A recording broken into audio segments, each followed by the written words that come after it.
ಈ ಕಾರ್ಯಕ್ರಮದ ಪ್ರಾಯೋಜಕರು ಯುವಂ ಯುಗಂ ಕನ್ನಡ ಮಾಸಿಕ ಪತ್ರಿಕೆ. ನಮಸ್ಕಾರ ವೀಕ್ಷಕರೇ, ಶ್ರೀಗರಿ ವಾರ್ತೆಗರಿಗೆ ಸ್ವಾಗತ. ನಾನು ನಿಮ್ಮ ಗ್ರಹೇಶ್ವರ ಗಾರ್ಡಿಗೇಂದ್ರ. ಮೈಸೂರು ಫೆಬ್ರವರಿ 20 ಜೆಎಸ್ಎಸ್ ವಿಜ್ಞಾನ ಮತ್ತು ತಂತ್ರಜ್ಞಾನ ವಿಶ್ವವಿದ್ಯಾನಿಲಯದ ವತಿಯಿಂದ ಇದೇ ಫೆಬ್ರವರಿ 22ರಂದು ಜೆಎಸ್ಎಸ್ ಎಸ್ಟಿಯು ಯುವ ಬಿಂಬ ಕಾರ್ಯಕ್ರಮವನ್ನು ಮತ್ತು ಇದೇ ಫೆಬ್ರವರಿ 24ರಂದು 6ನೇ ಘಟಿಕೋತ್ಸವ ಕಾರ್ಯಕ್ರಮವನ್ನು ಆಯೋಜನೆ ಮಾಡಿರುವುದರ ಕುರಿತು ಪತ್ರಿಕಾಗೋಷ್ಠಿಯನ್ನು ನಡೆಸಲಾಯಿತು. ಈ ಪತ್ರಿಕಾಗೋಷ್ಠಿಯಲ್ಲಿ ಕುಲಪತಿಗಳಾದ ಪ್ರೊಫೆಸರ್ ಎಎನ್ ಸಂತೋಷ್ ಕುಮಾರ್, ಪರೀಕ್ಷಾ ನಿಯಂತ್ರಣಾಧಿಕಾರಿ ಪ್ರೊಫೆಸರ್ ಪಿ ನಂಜುಂಡಸ್ವಾಮಿ, ಕುಲಸಚಿವರಾದ ಪ್ರೊಫೆಸರ್ ಎಸ್ಎ ಧನರಾಜ್ ರವರು ಸೇರಿದಂತೆ ಮತ್ತಿತರರು ಉಪಸ್ಥಿತರಿದ್ದರು. And this is basically done keeping in mind the basic requirements of the medical field. For example, in this particular area, we are trying to test how some of the medical formulations are going to work in space. We don't know till now, no data, concrete data is available. How some of these medicines which are prepared either in the solution form or in the tablet form, how they will work in the space. So we are trying to study this, and our JSS Academy of Higher Education and also JSS Medical College is closely associated in this particular this one. In fact, our registrar also is involved in this particular project actively. So I also request him to give some more details on the Gnanam project. It's a nano satellite. As VC said, it's weighing only about 1.25 kg, but it is going to study the stability of the drugs in microgravity. So when the satellites have been launched at its orbit, so the gravity will be very, very less. So where the stability of the drug, how it's going to change in that microgravity condition is being studied. So for that they required the detectors and also the equipments which will be integrated into the satellite, and it will be sent there, and the life may be around 2 months in the orbit of the nano satellite will be there. So during that time the stability of the drugs will be studied. So this is the first time wherein the stability of drugs in microgravity is being studied in space.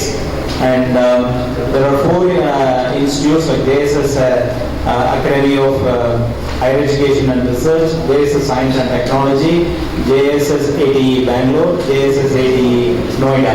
All 4 institutions joined together are carrying out this project.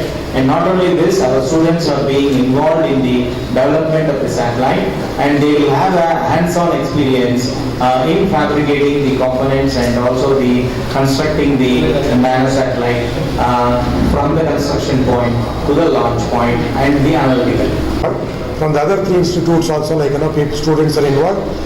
Along with that, even the faculty members are also involved in this. The direct benefit is for the first time, students who only see and read about the satellites in television and in TV and various places, they are getting hands-on experience. We also have experts visiting. In fact, one of our alumnus called Srimati Rupa, she was also involved in Chandrayaan 3, and another 3 of our own alumni who are working for ISRO. They constantly come and they also monitor our this one progress here. They have given a number of ideas. In fact, 2.5 months back, the former chairman, Padma Shri Dr. A.S. Kiran Kumar, former chairman of ISRO, he visited, and he also appreciated the work that is being done. However, he also made certain suggestions how it can be tested, what should be the conditions, what changes we have to make. All these he has also, the entire ISRO is also very supportive and encouraging as far as this particular project is concerned. And our top leadership is showing very keen interest in this. So in fact, every month the Honorable Chancellor seeks a report what is happening. We are supposed to launch this November, December, but because of some components which had to be imported from Russia, which got delayed, so we are now scheduled it for April. And we require a number of this one from Government of India as well as ISRO. all those letters we have dispatched, we are in continuous touch with these people, and they have already positively said they will do it, and most likely it is going to happen in April. And this data is useless unless we comprehend the data and put it in the right perspective and educate our farmers. That's what the government is trying to do. Similarly, we have huge data, medical data. For example, after COVID, the amount of data that is generated across various hospitals in the country and worldwide is enormous. People are not able to process it, even in spite of the advances what we have in computer science. Structuring of data is important. Most people run through courses which are mundane, just take the syllabus from some particular place which is already running it and doing it. Here at the university, we have involved some of the major companies which are using data science, which are using this kind of data. Maybe it is hospitals, maybe important industries. All these data we are trying to bring in here, giving a hands-on experience. In fact, we are also setting up a center of excellence wherein how exactly this kind of data can be made available to the end users and how it is going to be beneficial, that is going to be taught. That is going to be the highlight of this particular program, not simply running some courses and conducting some examination. That is definitely not our objective.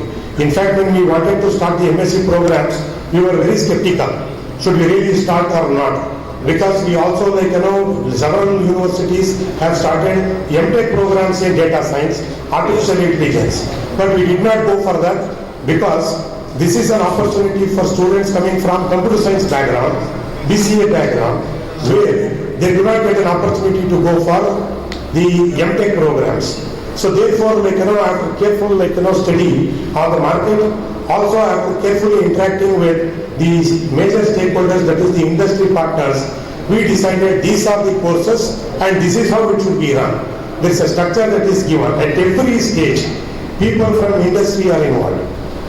Our board of studies has our industry personnel, our academic council has industry personnel, board of even management has got the industry personnel there. So therefore, it is more vibrant. This particular course on data science or even on cyber security, for example, all these programs are very well designed, very well thought of, and approved by the respective statutory bodies. Change accordingly, our students will be left behind. So the moment we get to know about this, we can't change the entire curriculum without the approval of the statutory bodies.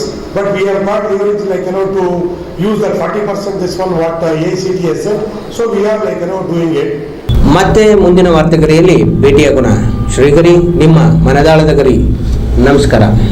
ಶ್ರೀಗರಿ ನಿಮ್ಮ ಮನದಾಳದ ಗರಿ.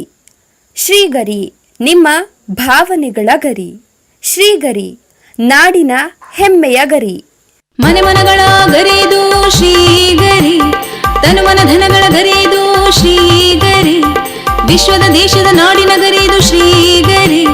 ಶ್ರೀಗರಿ ಶ್ರೀಗರಿ ಶ್ರೀಗರಿ ಶ್ರೀಗರಿ ಶ್ರೀಗರಿ ನಿಮ್ಮ ಮನದಾಳದ ಗರಿ.